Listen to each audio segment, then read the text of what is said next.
பேசலன்னு நான் அவர்கிட்ட கேட்கல. ஆனால் பேசாமல் அவர் இருப்பது ஒரு வகையில் நல்லது.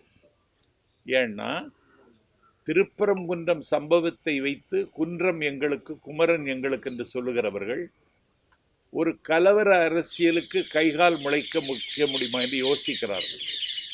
இதில் ஒரு தரப்புக்கு ஆதரவாகவோ ஒரு தரப்புக்கு எதிராகவோ கருத்து சொல்லாமல் இருப்பது விஜய் பொறுத்தவரையில் அவருக்கு நல்லது.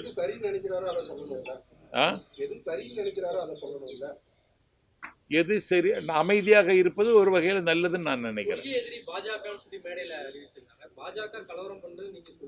ஆமா,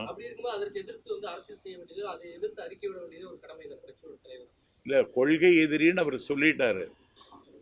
அதுல அவர் காம்ப்ரமைஸ் ஒன்றும் ஆகுதுன்னு மாதிரி நான் நினைக்கல. நான் அவர்கிட்ட கேட்டேன், நீங்க பிஜேபிக்கு கூட ஒரு இணக்கமான போக்கு இருப்பதாக சொல்லுகிறார்கள். அப்படி ஒன்றும் இல்லை. அதிகாரத்தில் இருக்கிற கட்சி தேர்தல் இங்கே நடக்க போகுது.